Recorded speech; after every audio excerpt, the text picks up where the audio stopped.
Welcome to the Ozark Outpost in Dixon, Missouri. This is Free France, Italy, and the United States, July 43. Free France had 4 francs to spend. They bought an infantry and saved 1. And being a good ally, they came to the aid of the Brits. There were 3 infantry here in Sudan and 2 cavalry there in Chad. They all came over here and attacked the Italians at Nubia, and as you can see, they won with the loss of 1 infantry. They liberated that territory for the British.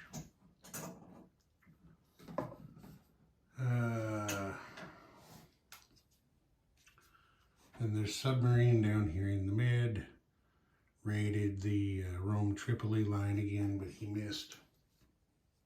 Didn't do any damage. The Free French collected their 4, added to the one they saved, gives them 5 francs for next turn. Their infantry that they bought is right here to stand guard over the frontier with Vichy here in case, for whatever reason, Germany wants to try to put something in down there to cause problems. Probably nothing to worry about, but just in case.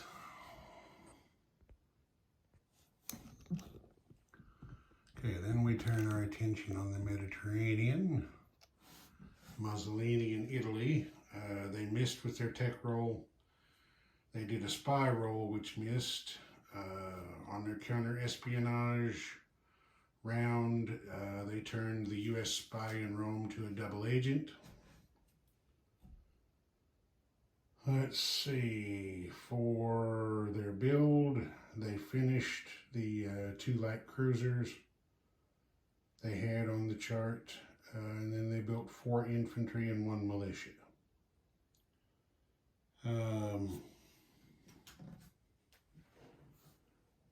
They weren't able to do any spy actions, and let's see, both of their double agent actions missed. All right. There were 4 transports here. One of them loaded 2 Marines and carried them down here. The other transport went 1 space over to here, picked up a Marine from Gibraltar, and then back over to here, and the Marines invaded and captured Malta.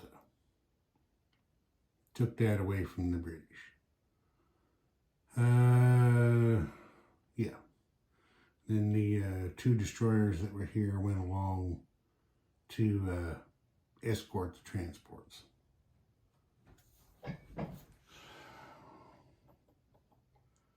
And that was it for the Italian action.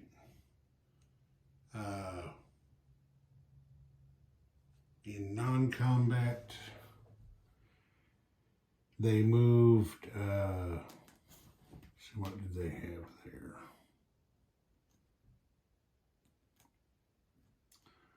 I know they left 1 behind. 2 transports went, so they moved 4 infantry from northern Italy to Gibraltar, and they moved a commander from Rome to Gibraltar.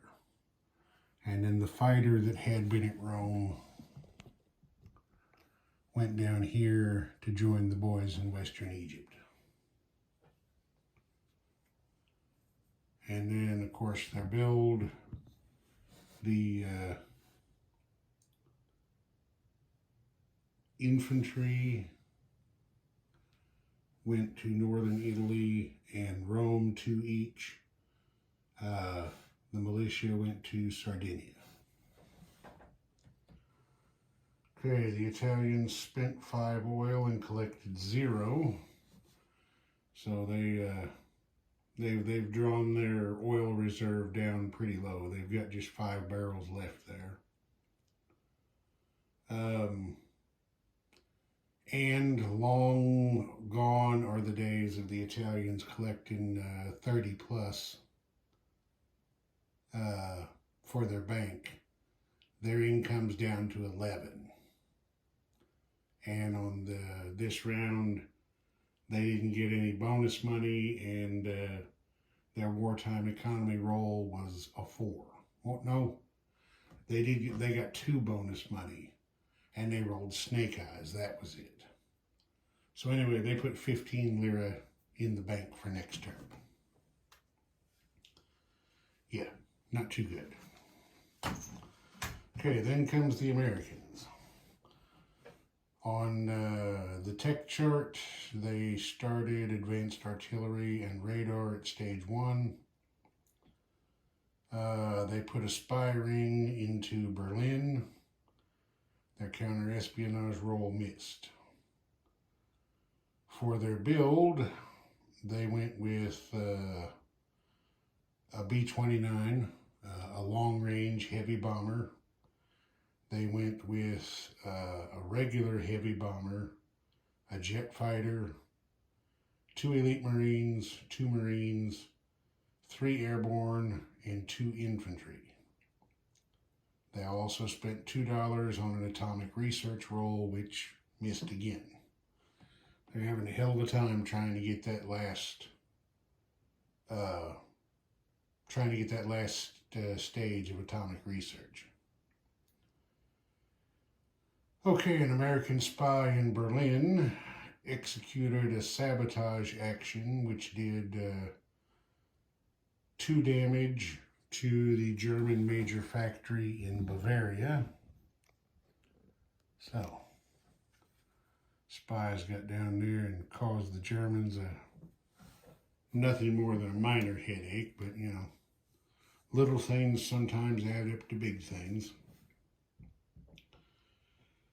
That was their only spy action. The German double agent in Washington rolled an unexpected attack. So, if anything comes of it on Germany's next turn, their troops and so forth in Normandy will have a -1 defense penalty if anything happens there. The Italian double agent was uncovered and executed by his own people, and that was it for that. Now, as you've probably already seen from me having the camera pointed this way, the American Amphib group from the mid-Atlantic went over and hit Gibraltar. And as you can see, the Americans were successful in kicking the Italians out of there.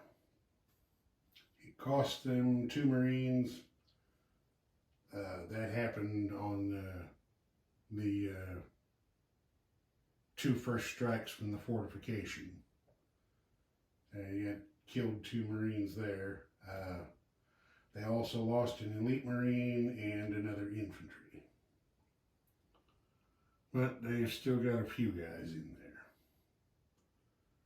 Alright, then the medium factory stationed at the Midlands in England went over and bombed the minor factory at Paris for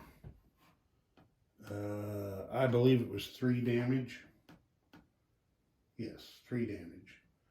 Everybody missed in the intercept. No, take that back. The German fighter protecting Paris shot down the escorting American fighter in the interception round. And then the bomber dropped its load, and then the anti-aircraft missed with its defensive shot.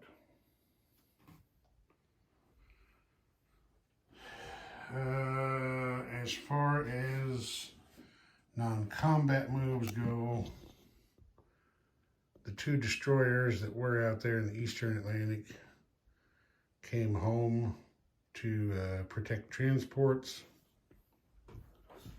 We shuffled some ships down here. So we have two destroyers on escort duty there on the New York-Rio line, and a light cruiser on escort duty there. So that U-boat's going to get flushed out and have to find himself a new home somewhere. And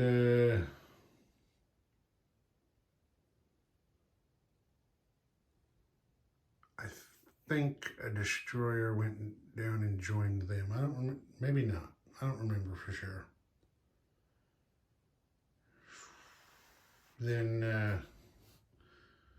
the jet fighter and the strategic bomber that were built on the last turn went and landed there in the Midlands.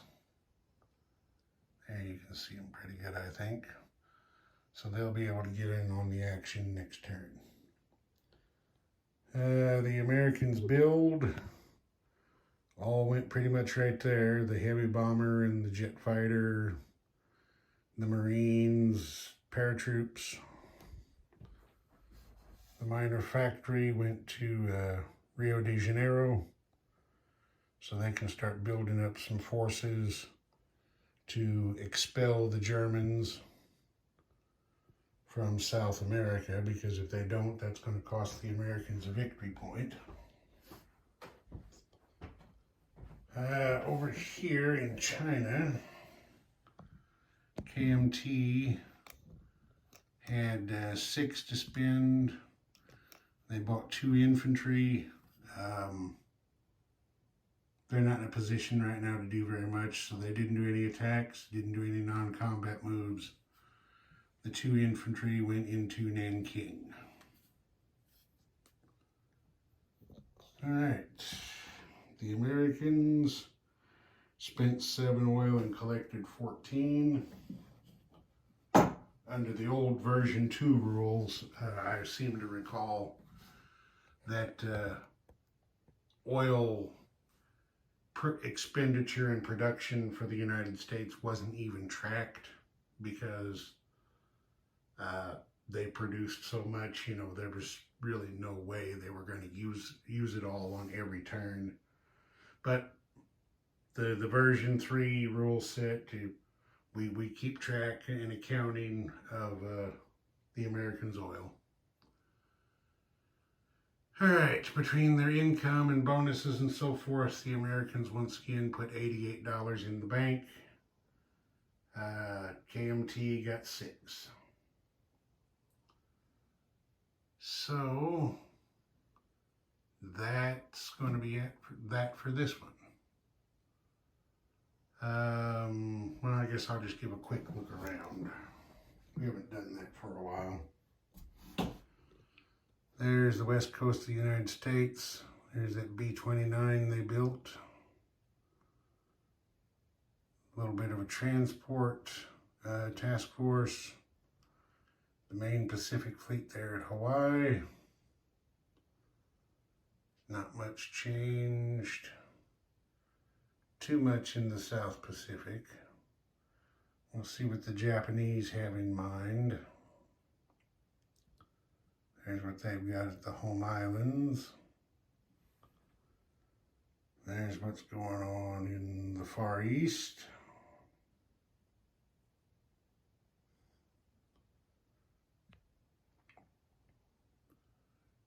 Japanese have a pretty firm control over northern China.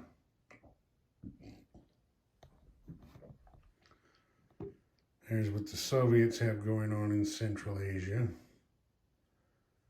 Not too much. is the situation in Southeast Asia and southern China, India,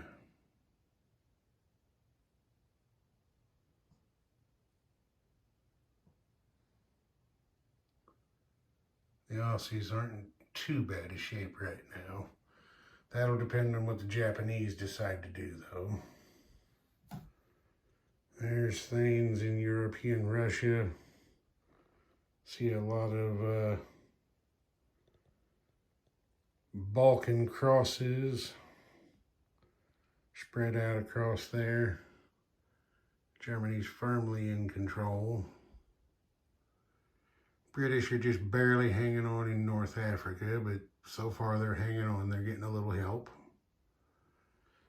The Italians, who just not that long ago were the undisputed rulers of the Med, are starting to crumble a little bit. See there, Western Europe is all Germany, Scandinavia. So we will just have to see what happens. There's the Americans on the East Coast geared up, ready to go. And the little German enclave way down there in South America. Okay. Ozark Outpost. Over and out.